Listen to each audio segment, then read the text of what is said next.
the ARCC. I want to talk about the basket and how you came across the basket and how that that spreads the risk. Because a lot of people don't really understand how that works and why. We kind of touched on it just a little bit, but I think it's important to understand. Right. So, at the end of the day, you have this is why I wish I just shut up and just listened when I was at MIT rather than trying to figure things out, because you have the Olympus protocol right now, HOM or whatever like that, which is basically doing this decentralized reserve structure where they've bought all these assets and people have raised and so on and so forth. But if you have X amount of a basket of currency and you're able to kind of grow that, then it gives at least a minimum assurance that there is a buyer of last resort. And that's what's important, right? That at the end of the day, whatever's out there in terms of circulation, that this buyer of last resort, if they were to liquidate these assets, that they would be able to redeem or maintain some kind of price value. Okay. Now it's a very defensive mechanism, right? You never want to actually touch the reserves, right? So even when the price of the coin is less than the reserve, because you don't really want to touch the reserve, it's there for a kind of last buyer situation. You don't want to try to create value with it because it's a lose value proposition, losing value proposition. So I guess I'll give you an example right now with ARCC. There's probably about 30 million worth of ARCC in circulation, and our initial circulation is 888 million. Okay, the rest is locked away, right? And so we haven't distributed 853 million left. Okay, so of the 30 million that's out there, compared to our $6 million reserve, right? Each ARCC is worth $5 right now, right? Now, I'm not going to go and tell people that it's actually worth $5 right now, but the asset value per coin is worth that. The reason why is because obviously we're not simply just going to buy them at $5 and deplete our fund and then that's it, right? But at least at the very minimum, that's what exists as the reserve currency. But the thing is, what's the criticism with OM is the Olympic protocol is that all of their assets are high risk crypto, assets, right? Yeah. So if Ethereum falls or whatever like that, which is not going to happen, but some of these other protocols get hacked of what they have. They don't have the backstop that you do. That's right. So, well, I would say, right now our reserve has changed over the period of time because we're very much a work in action, and because we didn't raise from any external partner, right? We can kind of pick and choose. But originally we had Bitcoin, we had BNB, and we had external investments. We invested in a 3D rocket apprenticeship company for $25K called Relativity Space, which is doing well, where I think we're 3 or 4x up on and stuff like that. But those kind of investments, we don't have time. We're not able to liquidate those very easily, right? And we realized that, us doing this kind of proof of concept, it wasn't sexy enough for, the general market. And so we focused on, our YLDY investment, that we were early backers of YLDY, and then with algorand, which obviously we came in extremely early. We're their first ASA, verified ASA. We had actually partnered with them before they actually launched their mainnet. Oh wow! Yeah, actually we were working. Obviously, we had started back in 2017, thinking to build on Ethereum, but again, me being the long-term old guy that I am, thought if we actually went to market in 2 years, it's not possible on Ethereum. Then we looked to Binance Chain when they had launched, and we had it in there because we were partners with Republic Labs, and they made the kind of introduction. And the day of our tech kickoff, we have from 10 o'clock to 10:20 an open call with their dev, Naveed, and their head of dev at Algorand, and David Markley, their head of business, just as a courtesy thing, because we were in discussions, whatever. And in that 20 minutes, they totally blew us away. And then at the end of the call, I looked at my dev team, which I just assembled from 2 other dev companies. So it's costing me a lot of money just to have them in the same room in New York, right? It's just a lot of money. And we looked at each other and we're like, we got to do this. Yeah, let's switch to Algorand. And then I said to my tech team, let's do a deep dive on it. And I went over to Boston 2 days later, had a meeting with Sean, and David Markley in Boston at the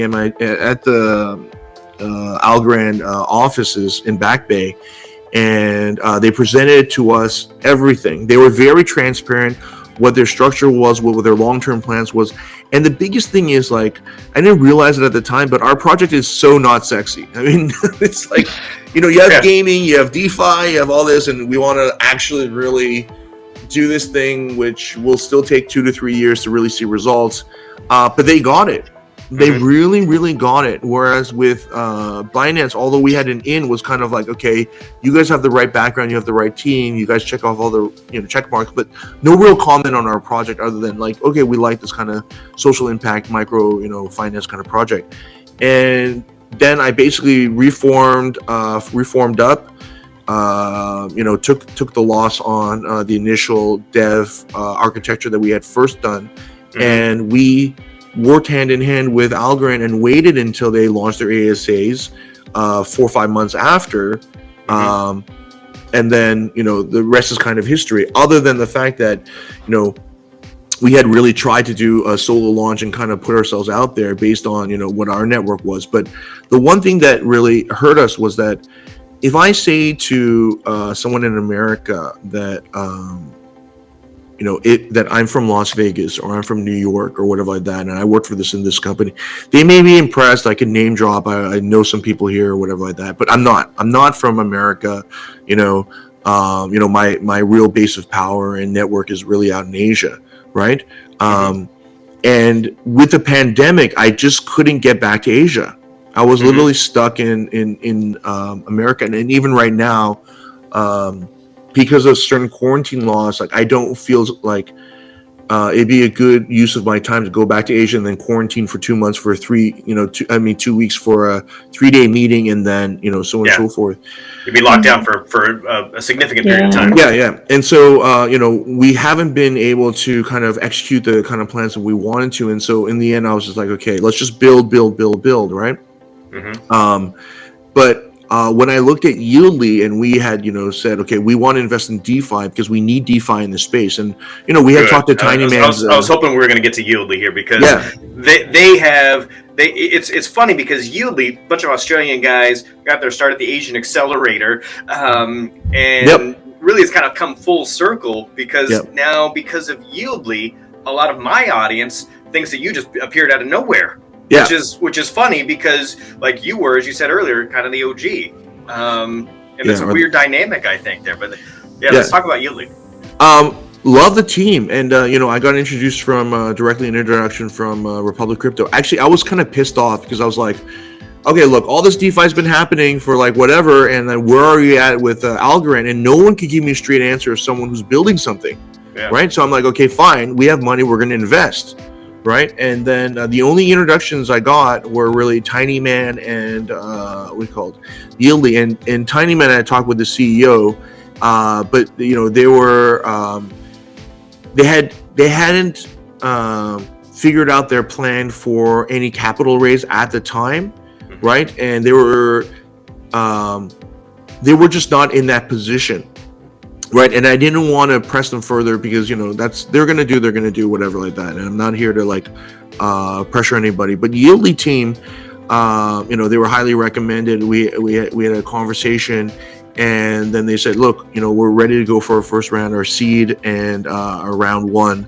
You're kind of like in between that. Are you in? I said, I'm in. Right, because I was just making basically taking a shotgun shot in the dark here, just because. There was really nothing on the DeFi space, right? That's the crazy thing is like for the DeFi space, you had all these big DeFi guys, platforms who want to work with Algorand, but Algorand wasn't a priority for them. And so this would get pushed back with these other partners. And I was aware of this because obviously when I first came into Algorand, I'm like, what's the DeFi situation? And it's like, okay, well, we have these people and these partners which are really solid and they say it's fairly imminent, and yet it's not happening. And then on the same side, when we had invested with YLDY, we had started our development with Messe just in case, because I wasn't going to leave it to chance at this point, right? Our microfinance exchange, but we had actually a centralized exchange white label, which wasn't working out. It was too difficult to manage for us, and then we started on a DEX model. long story short is that they did what I thought was not possible, and they did a solo launch, and they did it very smart. I mean, Seb, he has been around in the crypto world for a long time. I mean, he's a real native crypto team. They used, dual, token launch. They used launch pads when it was necessary. They brought the message. They controlled the narrative. And they really are. I mean, they are the first DeFi suite on Algorand, full stop. Nothing that is happening right now on Algorand in terms of the success of even OPUL, you wouldn't be able to say that they would have been as successful as they are, although I'm sure the OPUL team may have a different opinion on it, without YLDY setting some foundation first and foremost, and getting people to say, okay, yeah, this is an actual reality of DeFi on Algorand. So I'm over the moon. It's not a matter of even the investment side of it, that the fact that they had executed, and I am over the moon with the success of Tiny Man and how it works, because I think what a lot of people don't understand is that this market is humongous, and how far Algorand has to grow is huge. I mean, the reason why there's so many CXs that survive is because the arbitrage opportunities, right? I mean, you have to have different avenues and different ways for people to structure things for them to arbitrage price and create that price action and so on and so forth, right? And we're not competing against each other in the Algorand space. We're competing against other layer ones, right? And the more robust that we are, I mean, then that's what it has to be. Like, how many DeFi products does Ethereum have? What, like 20, 25, 30, right?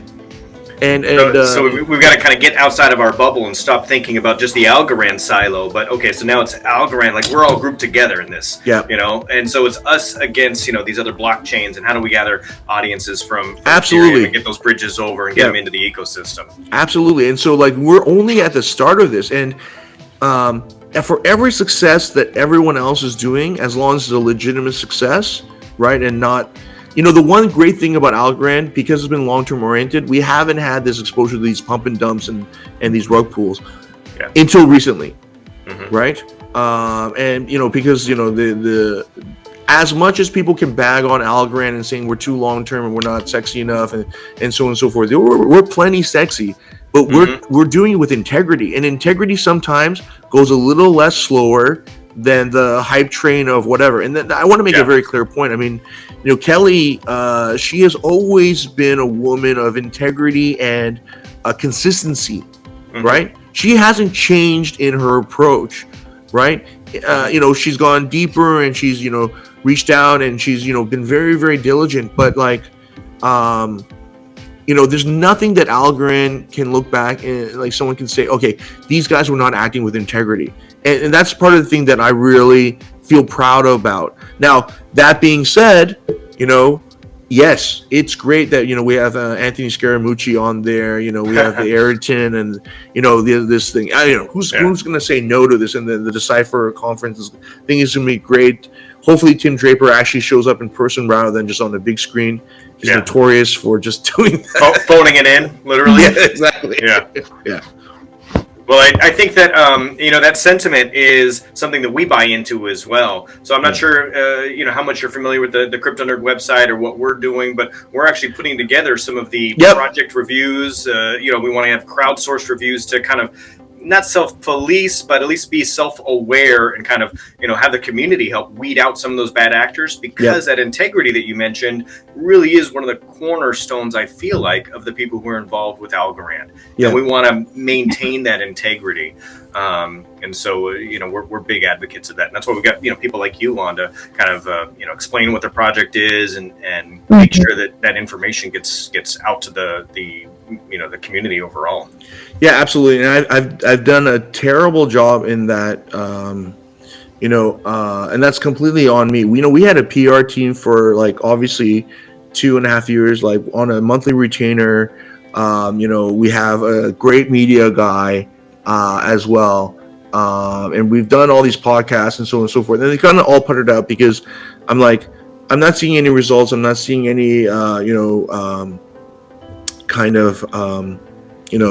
impact on what we're doing. Let's just build this out, because at the end of the day, our project isn't something that's easy to explain at all, right?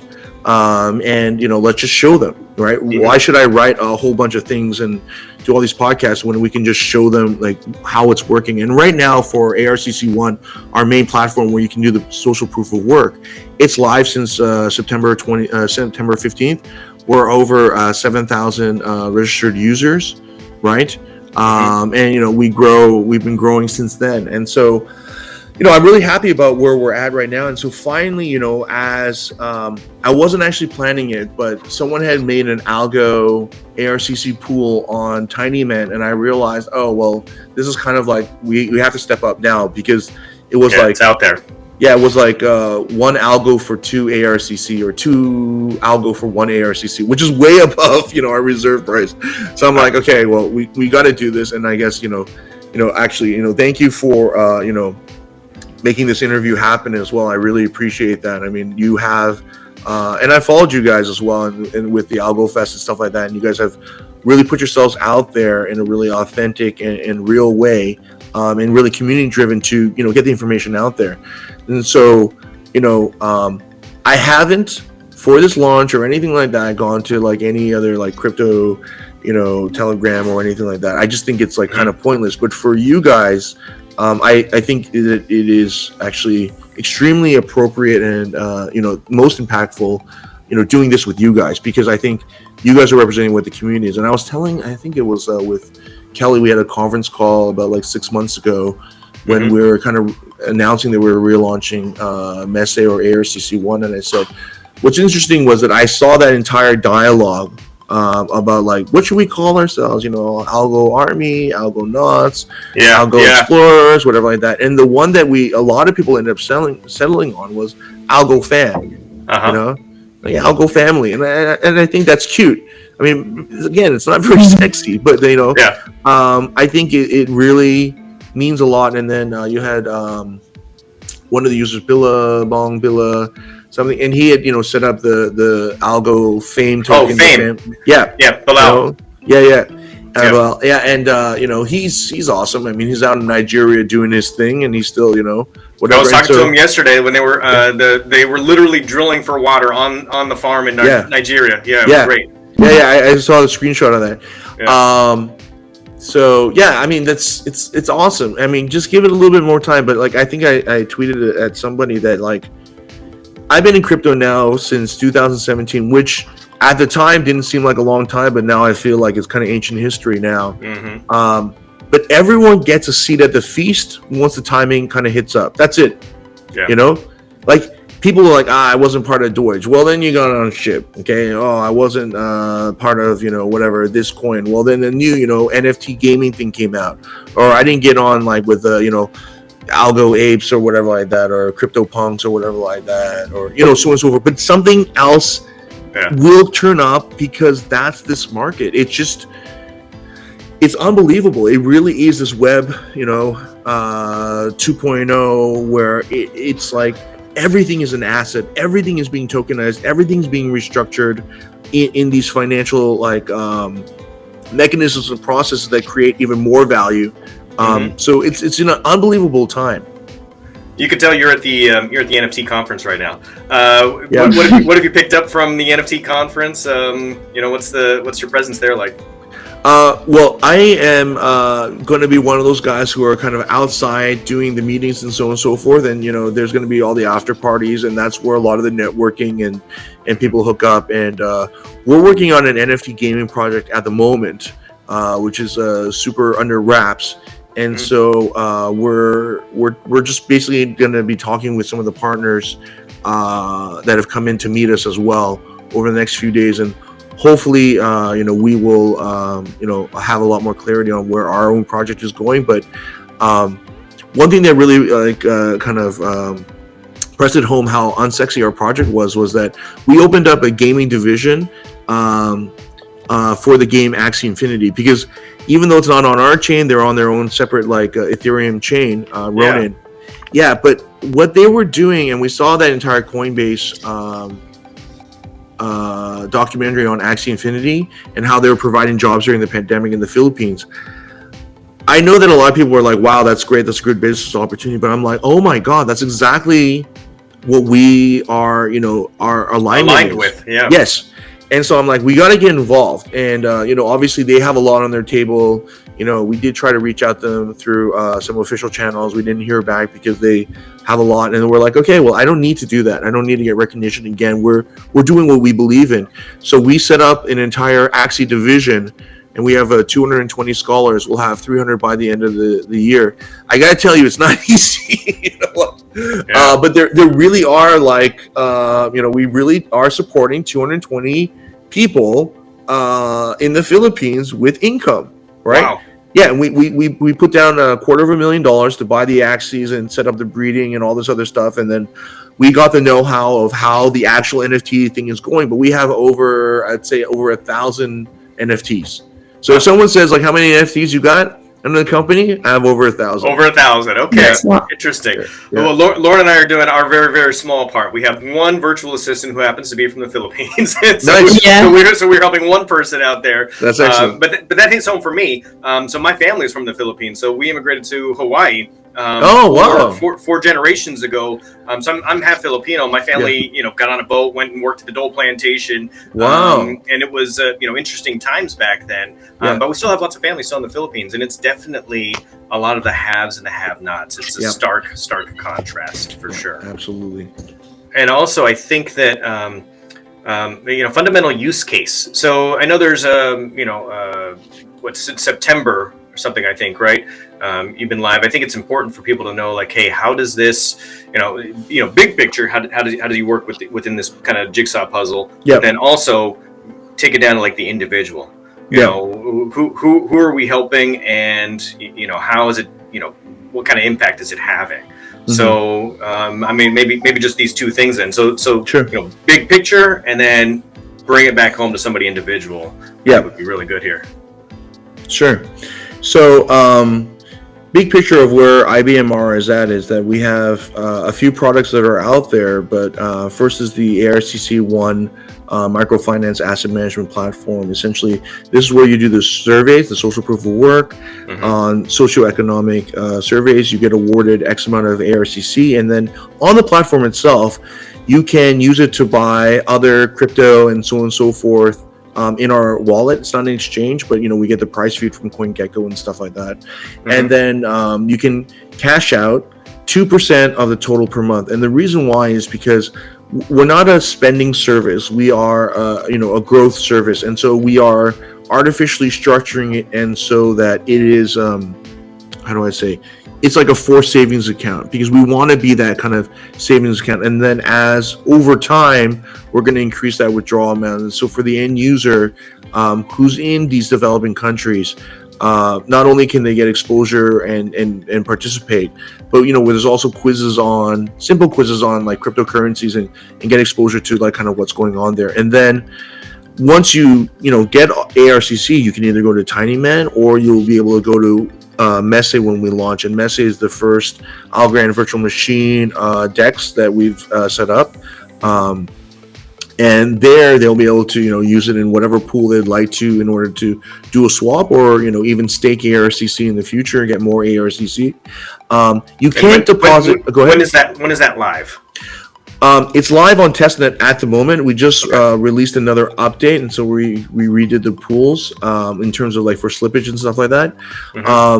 We're looking at around 6 weeks from now to go live. We were going to do the go live in actually 2 weeks in terms of increments, phases, but we're going to go live with not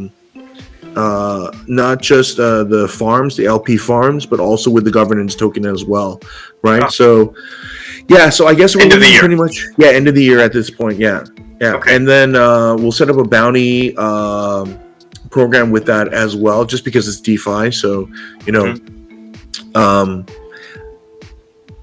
and what ends up happening is that with ARCC One, whatever revenues we get, so like let's say that we're able to get enough users, and then Nike wants to do a promotion in terms of which shoe do you like better, we can do that on our platform, right? And then with Messe, with the governance token and so on and so forth, all of like the revenue from these platforms where IBMR has an ownership stake, that will be put into the reserve of ARCC.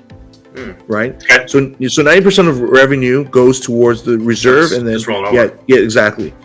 And so if you're an external investor and you're looking at like what's in your portfolio and you're looking at ARCC, we're not going to be very sexy in terms of like super high growth unless suddenly, you know, ARCC or ARCC1 or MESA just totally explode up, and then in which case, you know, you'd probably want to get exposure in the governance token more than ARCC itself. Mm-hmm. But in terms of a long-term kind of look at, you know, over the course of the time, hopefully we start to snowball into something much more as, you know, the investments that we've done come online and so on and so forth. You'll see that flywheel type of action with adoption, really. Yeah. So the more adoption just spurs more, you know, that circular motion. And absolutely. But that definitely will probably take much more time than a lot of people are expecting here in the crypto space in terms of expectation. Mm-hmm. But, you know, in terms of like the coin value dropping to like nothing, that's never going to happen just because we are the buyer of last resort. Right, it may dip significantly, but it will never stay down at the end of the day because it's the reserve. We have the reserve, right? And so we need to make a call on it. I mean, that's what we're going to have to do for, you know, investor confidence. And I don't really want to use the word investor here at all. You know, we haven't taken any external investors. You know, we are, you know, letting people purchase into this, and we're trying to figure out as well a fair launch model for ARCC as we, you know, just directly had listed before on a CX. We've delisted now. Right, and we're just going to focus on TinyMan and with MESA, and which other DeFi platforms come out, and obviously with YLDY we put up $400,000 worth of ARCC to be distributed through the community, because I think as a distribution channel, YLDY is perfect for us. Yeah, it's fantastic.